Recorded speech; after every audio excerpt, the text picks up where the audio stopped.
Olá pessoal, tudo bem? Convido vocês a fazerem a questão 14 e a gente já começa. Fizeram? Então vamos lá. A questão 14 trabalha com o seguinte, olha só. A crise mencionada no texto pode ser associada, entre outros fatores, vamos ver o texto. Crise do sistema colonial é, portanto, aqui entendida como um conjunto de tendências políticas e econômicas que forcejavam no sentido de distender ou mesmo desatar os laços de subordinação que vinculavam as colônias ultramarinas e metrópoles europeias. Pois bem, então vamos lá. Para a gente poder entender, tá bonitinha a lousa aqui, tá feita, né? É porque eu acabei de gravar, vou contar para eles o que eu fiz aqui, Eduardo. Eu fui, falei, montei a lousa, expliquei e tal, e esqueci de responder a questão. Então estou gravando de novo esse vídeo, para poder, já usando a lousa que eu tinha montado, e agora eu vou responder a questão também, é o óbvio, né? Bom, mas vamos lá. O negócio é o seguinte, o que nós vamos ter aqui? Quando a gente pensa em crise do sistema colonial, a gente tem que pensar num cenário mais amplo, né? Então, do que a gente está falando? O século XVIII é marcado pela ascensão do ideário iluminista, né? Pela ideologia iluminista. Ou seja, por aquele conjunto de ideias fortemente identificado com a burguesia enquanto classe social, que contestava o antigo regime. Esse antigo regime composto por aquele tripé que já conversamos anteriormente, né? O que tripé é esse? É o absolutismo, conversamos anteriormente, digo no curso, né? No curso, né? O absolutismo, o mercantilismo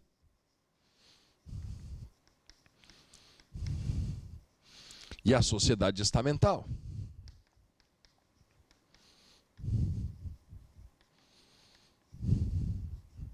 Né? Então esse é o grande tripé. Então, como uma oposição a isso aqui, você tem a ideia do liberalismo político, a divisão dos três poderes, né, o executivo, o legislativo, o judiciário. Você tem o liberalismo econômico, a não intervenção do Estado na economia. E você tem a ideia dos direitos naturais, todos os homens nascem iguais em direitos. Então, esses conceitos do iluminismo, que vão ser consagrados mais adiante dentro daquele cenário do liberalismo no século XIX, eles vão ser importantíssimos combustíveis para movimentos que vão acontecer na América como um todo. Mas você fala, gozado, Maurinho, mas na Europa esse ideário está muito associado à burguesia, né? E aqui na América, o que vai acontecer? Aqui na América o que vai acontecer é que a gente não pode perder nunca a seguinte perspectiva. A ideia de liberdade ela é muito relativa, né? Em que sentido? O conceito de liberdade para o senhor de engenho na Bahia é um. O conceito de liberdade para o escravo nesse mesmo engenho é outro. Liberdade para o negro alforriado, para o negro liberto, é outro. Esse conceito ele varia. E é por isso que essa mesma ideia de liberdade impacta diferentes setores da sociedade no período colonial e que vai fazer com que muitos deles se movimentem no sentido de contestar a ordem colonial. Agora, cuidado, porque nem tudo que reluz é ouro. Nem todos os movimentos que acontecem, vêm com a ideia de independência, com a ideia de separação. Né? Mas e essa revolução industrial que você escreveu aí? Isso aqui é um cenário muito europeu. Né? Se você tem de um lado a burguesia consolidando a sua identidade ideológica aqui no iluminismo, o cenário da Revolução Industrial consolida esse processo na Europa. Aqui no Brasil não. Aqui no Brasil isso não acontece. Né? Mas o que vai acontecer nesse contexto? Vamos olhar aqui para o Brasil. Quando a gente pensa nas revoltas do período colonial, a gente pensa nas chamadas revoltas nativistas e emancipacionistas. O que isso significa? As revoltas nativistas elas não são exatamente influenciadas por esse processo. Elas acontecem antes dele, na verdade. Tá? Mas elas normalmente estão associadas ao quê? Ao cenário de arroxo colonial. Peraí, Maurinho, como assim? A ideia é a seguinte. Em 1640, acabou a União Ibérica. Né? Você tem a restauração portuguesa e a ascensão da Casa de Bragança. Portugal era um império colonial com graves dificuldades. A aliança, portanto, com a Inglaterra era fundamental para sobreviver e extrair riqueza das colônias tal, era fundamental para que Portugal sobrevivesse. Portanto, a fome de impostos, a fome de pressão de Portugal sobre as colônias tende a aumentar. E o Brasil sente muito os efeitos disso a partir de 1640, por quê? Porque se consolidava como a mais importante colônia do Império Português. Né? Então, quanto mais importante o Brasil ficava para o Império Português, maior a pressão de Portugal sobre o Brasil. Era natural que isso acontecesse. Né? E aí começam a aparecer as grandes divergências, começam a aparecer as crises nas relações entre os colonos e os portugueses. Aí você pega o contexto, por exemplo, da revolta de Amador Bueno em São Paulo, né? Da aclamação de Amador Bueno, o contexto da chamada revolta de Beckman, no Maranhão, né? Da guerra dos Emboabas, em Minas Gerais, da Guerra dos Mascates, em Pernambuco, e da chamada revolta de Vila Rica ou de Filipe dos Santos, em Minas Gerais.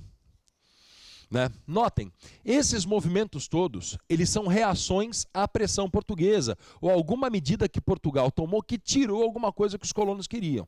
Então, ainda não tem aqui a ideia de independência. Não está clara aqui uma proposta de separação em relação a Portugal. Né? Não há ainda influência dessas ideias iluministas aqui. Não. Né? Na verdade, a gente pode afirmar, inclusive, que são movimentos para trás, assim, digamos. Né? Então, por exemplo, a revolta de Beckman no Maranhão. Né? Os colonos, a elite maranhense, se revoltando contra a exploração exercida por uma companhia de comércio portuguesa. Ou seja, eu quero que seja como era antes dessa companhia, não quero essa companhia aqui. Eu não quero me separar de Portugal, não quero essa companhia. Né? Guerra dos Mascates em Pernambuco. Os senhores de Engenho de Olinda se rebelando contra a autonomia adquirida, concedida por Portugal a Recife. Eu quero que volte a ser como era antes, não quero eles autônomos, não quero Recife independente. Né? Revolta de Vila Rica. A elite mineradora, especialmente a elite mineradora, se revoltando contra a introdução das casas de fundição. Eu quero que seja como era antes das casas de fundição. Então, ainda não tem aquela necessidade de, aquela ideia de independência, aquela ideia de separação, uma proposta. Não, são movimentos ainda que querem a restauração de algo que se perdeu, de algo que deixou de existir por conta do arroxo colonial. Quando a gente chega nas revoltas emancipacionistas, e aí nós estamos falando essencialmente do quê? Né? Da chamada Inconfidência Mineira, da Conjuração Baiana e da Revolução Pernambucana de 1817. Aqui o papo é outro. Aqui eu já estou no contexto da Revolução Francesa, das ideias liberais, da Revolução Industrial, da independência dos Estados Unidos, que influencia todo mundo aqui. Né? Então, o que a gente enxerga nesses movimentos? Por exemplo, a ideia de república. O Brasil era uma república? Não era. Não era nem Brasil direito. Era colônia, né? Não era um Estado independente. Então, eu tenho experiência de ser uma república? Não tenho, eu quero isso. Eu tenho experiência de independência? Não tenho, eu quero isso. Eu tenho experiência do livre mercado, da liberdade de comércio? Não tenho, eu quero isso. Fim de monopólios, né? Eu tenho experiência de ter universidade? Não, eu quero isso, eu quero isso. Eu quero ter o que eu não tenho.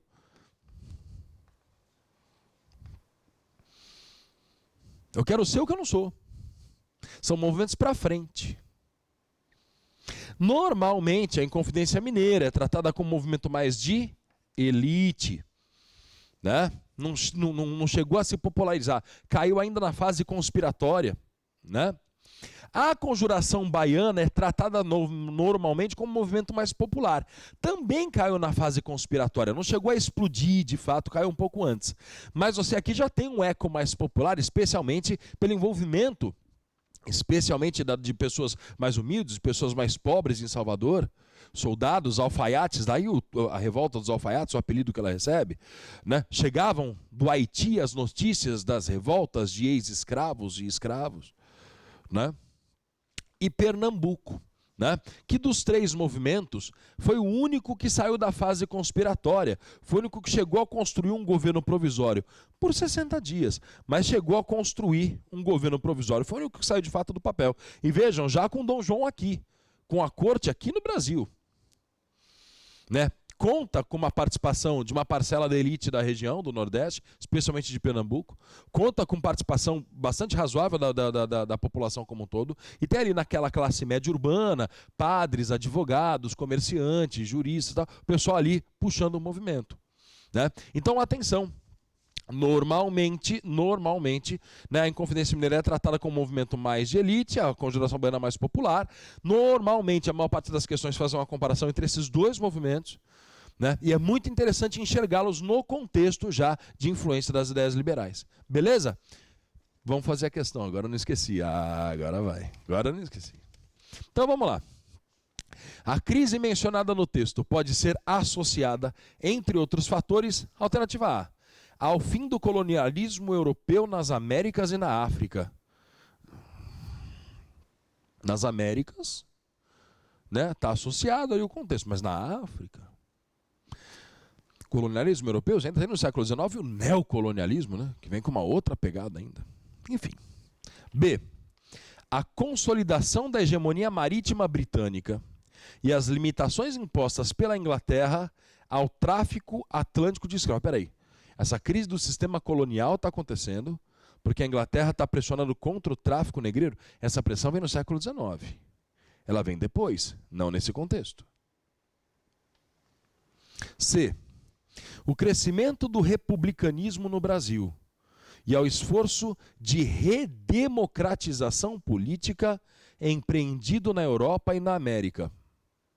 Espera aí, na Europa era o antigo regime. Né? Estranha essa alternativa. Né? Enfim, olha lá, crescente republicanismo no Brasil. Acontece, é fato. Especialmente aqui nesses movimentos, né, emancipacionistas, e ao esforço de redemocratização política. Será que uma Inconfidência Mineira, por exemplo, pode ser considerada plenamente democrática? Até que ponto a Revolução Pernambucana, no seu andamento, ela tem essa característica realmente plenamente democrática? Enfim, questionável, está estranho. D.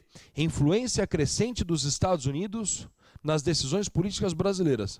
Doutrina Monroe lá para frente, ainda assim não foi essa influência toda, né? Os Estados Unidos está começando, não é uma potência ainda. Os Estados Unidos, as 13 colônias, estão acabando de ficar independente. É uma referência, tal, mas daí a grande influência, o caminho vai mais longe. E ao declínio da política mercantilista na Europa. Opa, mercantilismo caindo. E avanço das propostas reformistas e liberais na economia e na política. Aí sim, o iluminismo influenciando propostas reformistas. Me parece essa mais razoável. A alternativa E me parece a mais razoável. Beleza? Daqui a pouco a gente continua.